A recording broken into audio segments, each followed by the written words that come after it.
G'day, Ethan here. Welcome to another episode of Off the Couch with Ethan, a travel show all about trying to encourage young people and their families to get off the couch and into the great outdoors to see some of the awesome places Australia has to offer. Now in this episode, I'm checking out some spectacular locations in some remote parts of our country. So let's hit the road and check out all the things Western South Australia has to offer. Let's go.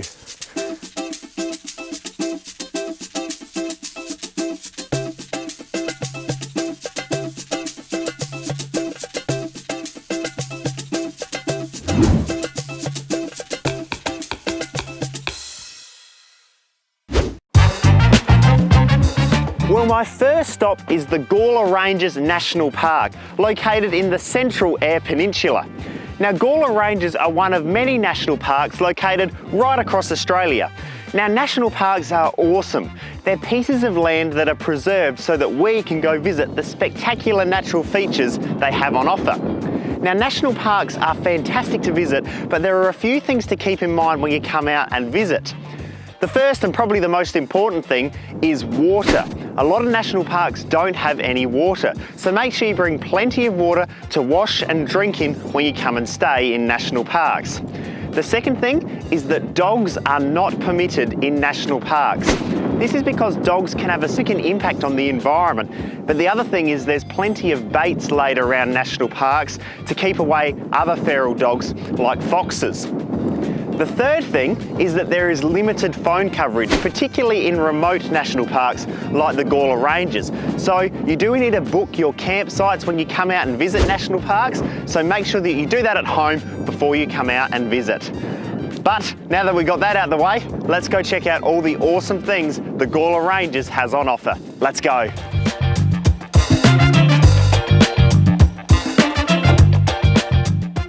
The Gawler Ranges are a spectacular series of ranges with some incredible wildlife that call it home, including a wide range of vegetation, home to kangaroos, emus, wallabies and wombats.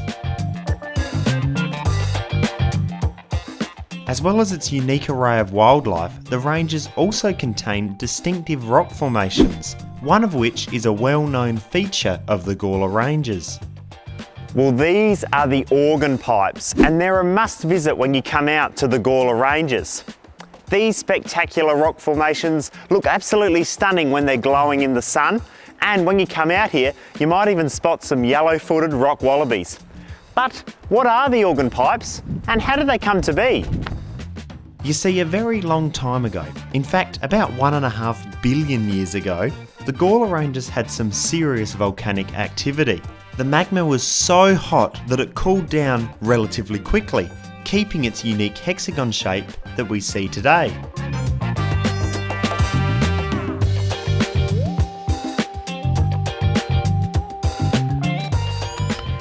Now, these rock formations aren't just unique to the area known as the organ pipes, they're scattered throughout the Gawler Ranges. So when you visit, make sure you go for a walk and explore for yourself these spectacular monuments. I mean, how often do you get to walk through a billion-year-old art gallery? Because when you do go exploring, you can often come across amazing sights like this.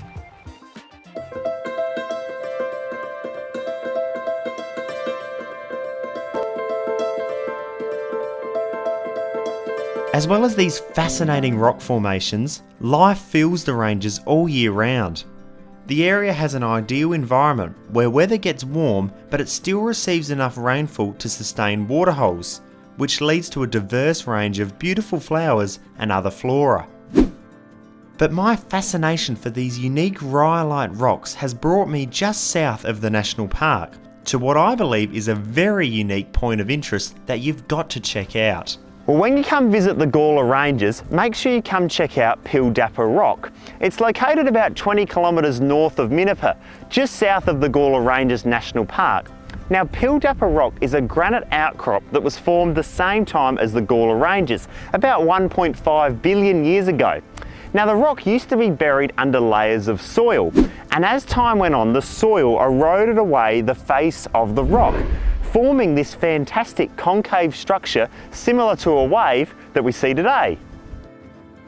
Places like Pildappa Rock can give us an insight on how the region is built, which really drives the rest of the environment.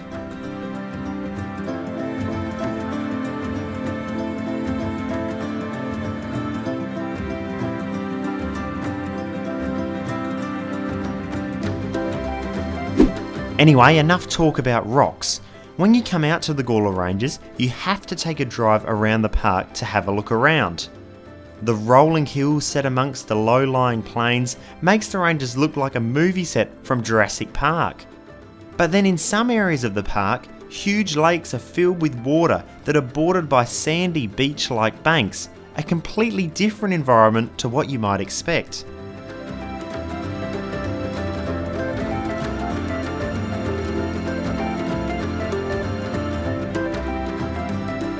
In fact, it was these waterholes and water sources that were so crucial to the survival of local Indigenous people who have lived in these ranges for thousands of years. There are so many interesting things to see, learn and experience all within the Gawler Ranges National Park. All you need to do is look.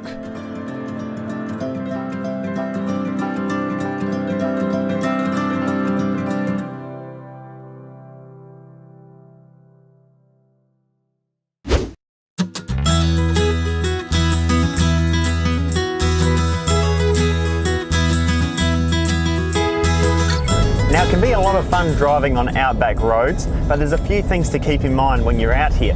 The first one would be to make sure you drive to the road's conditions. That means if it's raining, reduce your speed and take those creek crossings nice and carefully. Another would be to reduce your tyre pressure before you start on any gravel road. This will give your tyres a bit more grip on the road and make your journey a whole lot smoother. Just don't forget to pump up your tyres again when you get to a service station on the bitumen. And a third thing would be to watch out for wildlife and animals. Particularly if you're driving through properties where there's sheep or cattle, make sure you keep an extra eye out for animals because they won't watch out for you. But it can be a lot of fun driving on Outback roads. You can see some spectacular parts of remote Australia. Oh, and don't forget, when you come across another traveller, make sure you give them a little wave. Well, I've just come across a submarine out in the middle of the desert. Where am I? Well, I'm at the start of Mount Ive Station. It's a sheep station located about 200 kilometres west of Port Augusta, pretty much in the middle of nowhere. Now, Mount Ive is a working sheep station, but it's pretty unique because you can actually come out and see what's going on. So let's go check it all out.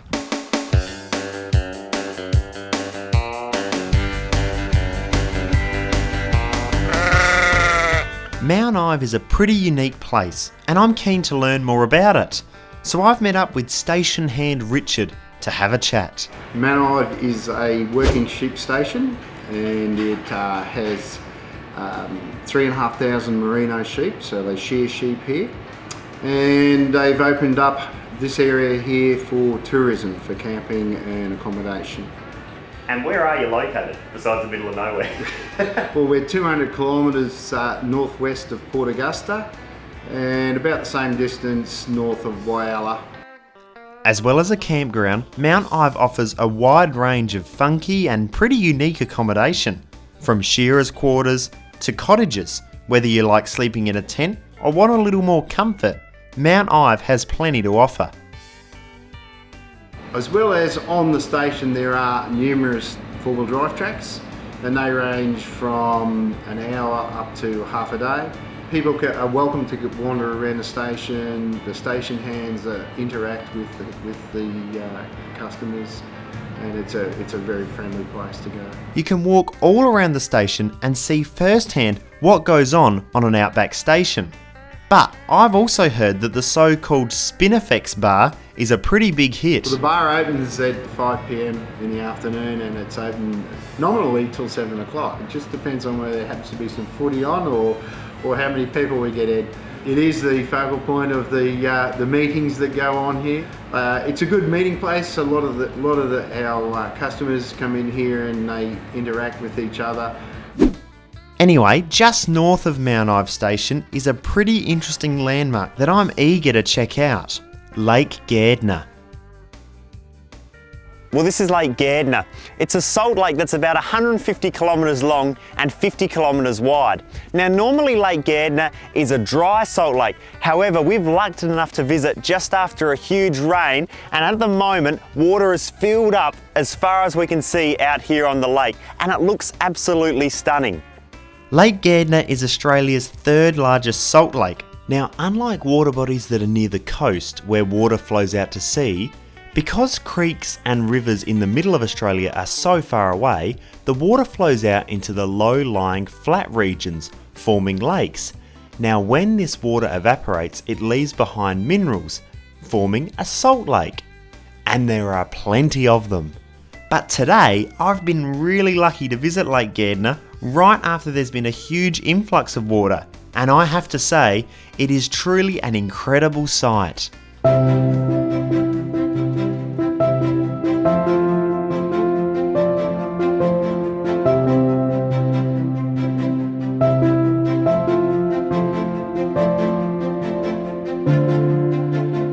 While many might think that Outback Australia is a cruel, parched setting, Lake Gardner in flood shows that, when you look for it, there are some truly beautiful places. For such a harsh environment, it truly is such a picturesque place. Now, it might not look it today, but when Lake Gardner is dry, it serves another purpose. Racing takes place out on Lake Gardner every year, where rev heads can race and watch vehicles taking advantage of the flat, dry surface, reaching speeds of over 300 kilometres an hour.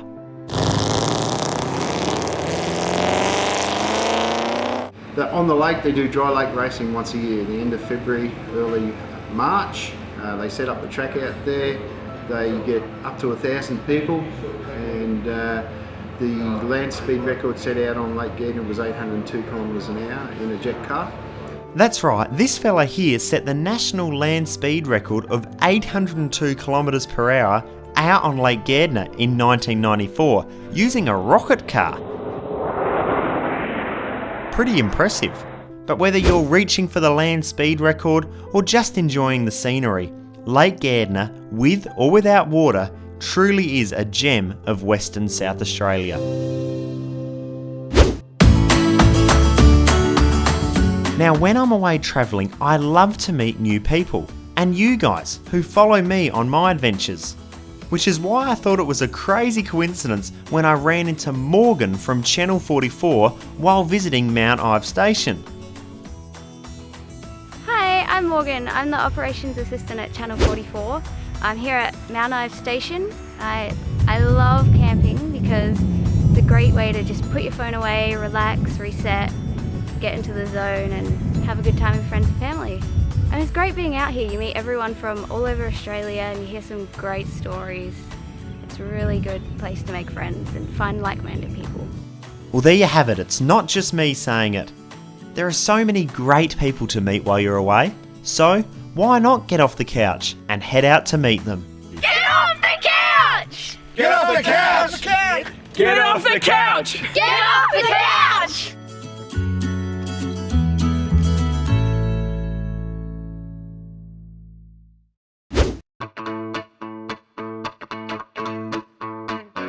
Well, now I'm starting Googs Track. Now I'm going to call it Googs Track. Some people will call it Googs Track, but I'm going to keep my grandpa happy and call it Googs. Anyway, Googs Track is a 150 kilometre four-wheel drive track that connects Ceduna up to Kingunya. It travels through some relatively untouched vegetation, but the story of how Googs Track was actually built is pretty interesting.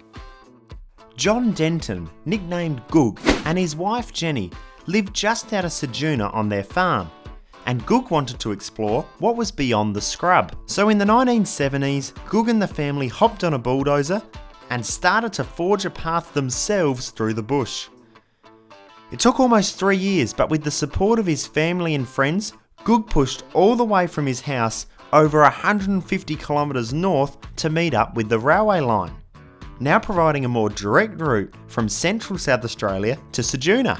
It's a story that sounds a little bit like a legend, but I was fortunate enough to meet up with Jenny Denton, Goog's widow, who still lives locally and told me all about the time she spent pushing the track with Goog. He always wanted to know what was out in that scrub. The further we went and the more excited it got, and everybody knew. And yeah, we just kept pushing and pushing and pushing and pushing because he knew the lake was there, so he wanted to get to this lake. Jenny explained how Googs' passion for exploration led him to keep pushing deeper and deeper.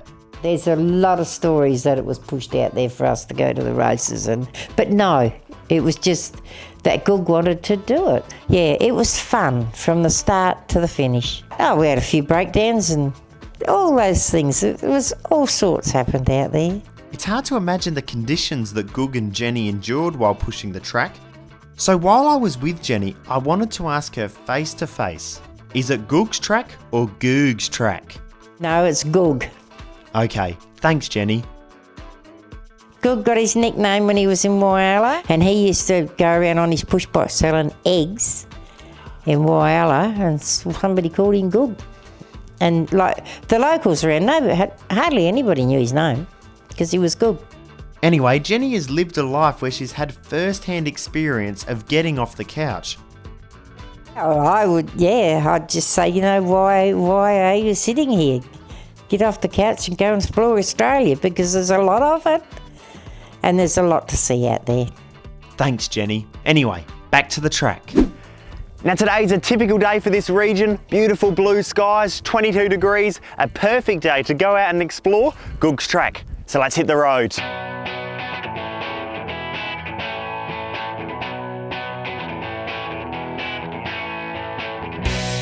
Our first day on Goog's track, we set off from the northern end of the track near the small town of Tarcoola to our first stop, Mount Finke.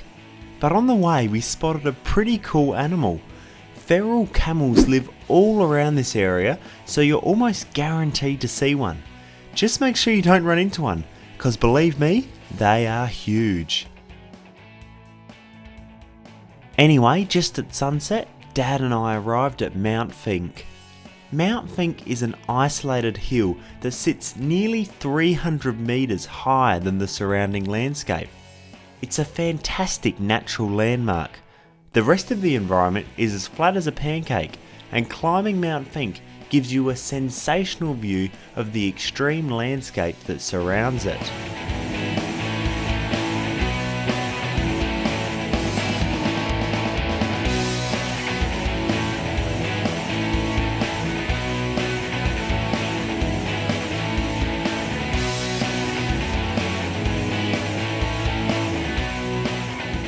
Now back on the track, I took my turn at the reins of the steering wheel, tackling the hundreds of majestic sand dunes that bulge their way across this region.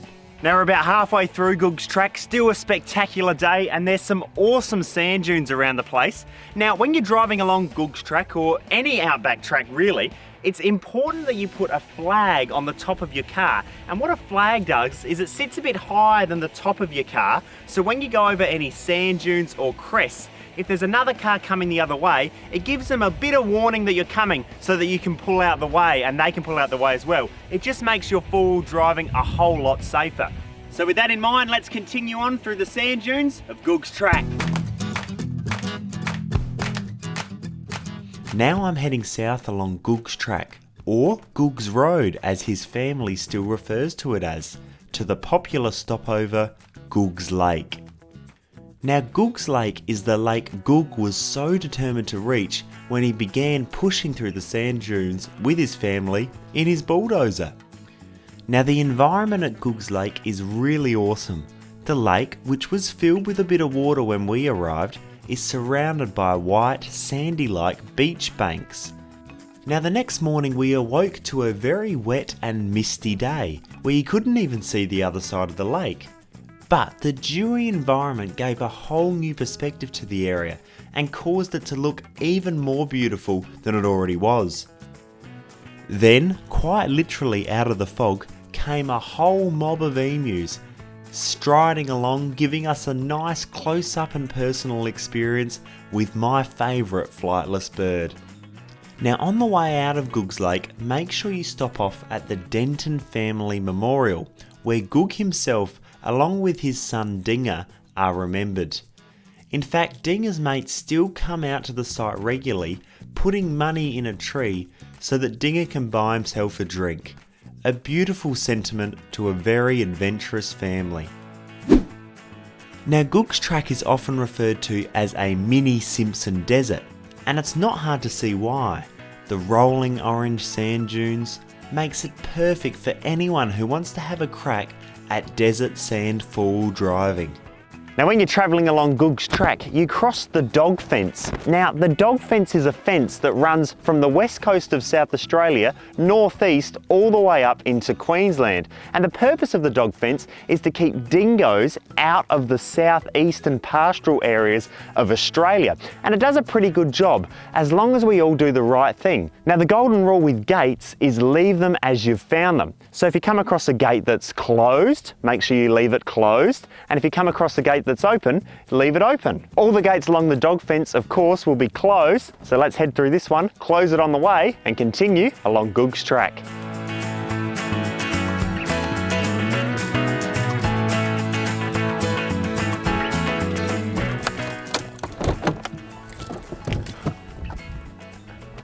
Well, there you go. I've finished Googs Track. It was an awesome four-wheel drive track through some spectacular countries, and the sand dunes were just amazing and awesome fun to drive over. So if you've got a good four-wheel drive setup, I'd totally recommend hitting Googs Track and having a good time. It really was a lot of fun.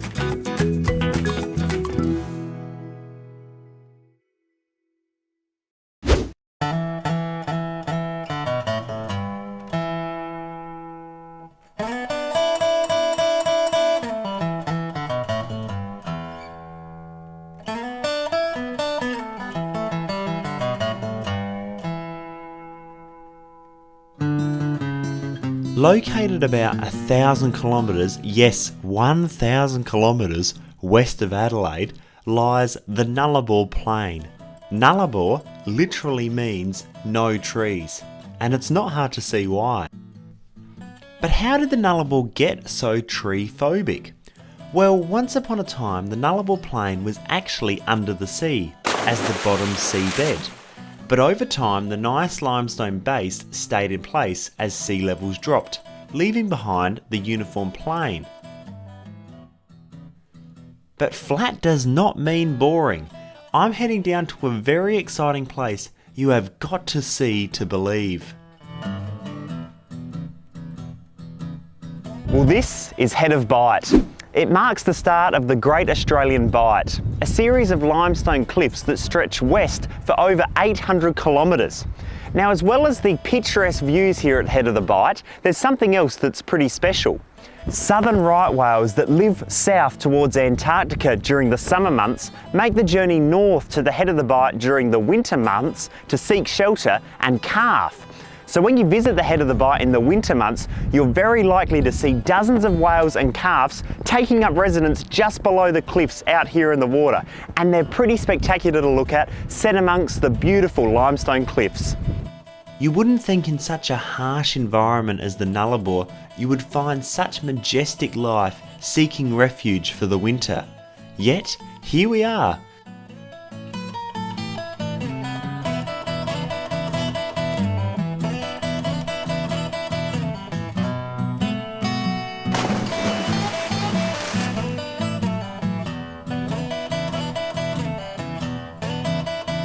Now the Head of the Bight is a very unique place. It's one of the only places you can actually see whales from the coast so close. So when you come out to Head of the Bight, you can walk along the boardwalks, have a look from the lookouts and get an up-close experience with these majestic creatures in a beautiful coastal setting. It really is just awesome.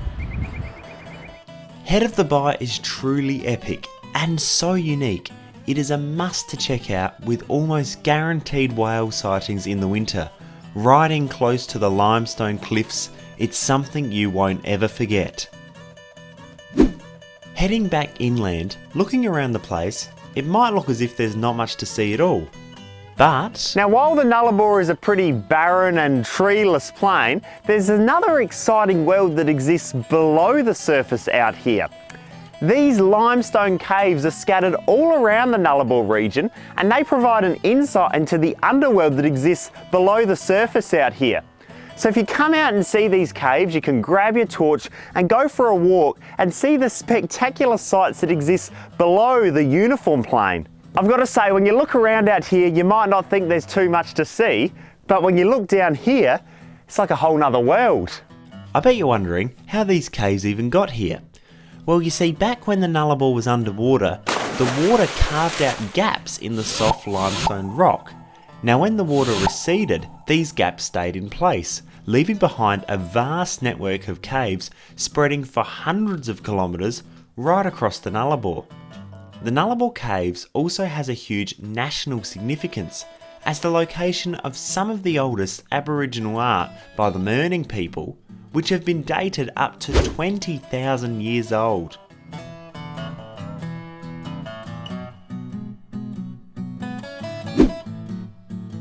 The level plain of the Nullarbor gives you the opportunity to sit back, relax, enjoy the view, quite literally as far as the eye can see.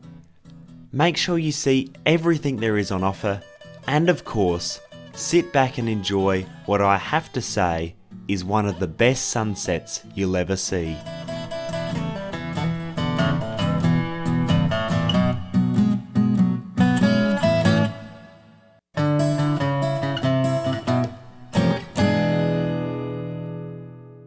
Well, thanks for joining me on my Western South Australia road trip. I hope that you learned something new about the Australian Outback. There are plenty of spectacular places in some remote parts of the country. You just got to get out there and explore it. But more than that, it's about jumping in the car with family and friends, sitting around the campfire and meeting new people. That's really the spectacular part. And on meeting new people, I'd just like to say a big thank you to all the people I've met on this trip that have come up and said hi to me. Thank you guys, and I'm glad to see that you're all off the couch. Make sure to head to my website, offthecouchwithethan.com.au, where you can catch up on all my latest episodes, and be sure to like me on Facebook and follow me on Instagram to keep up to date with my travels. Thank you again for watching today's episode, and as always, I'll see you on my next trip.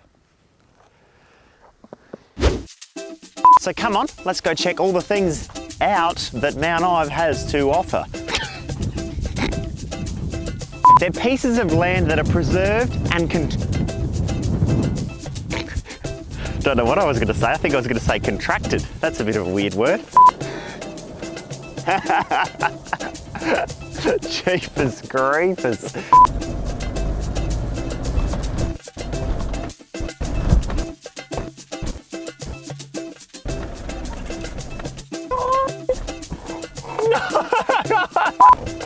Jeepers.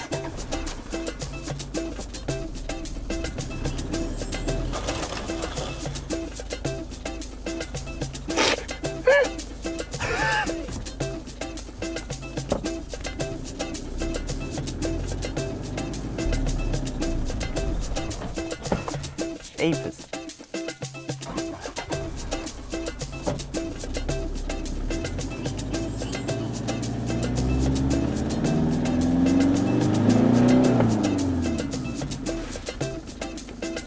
What now?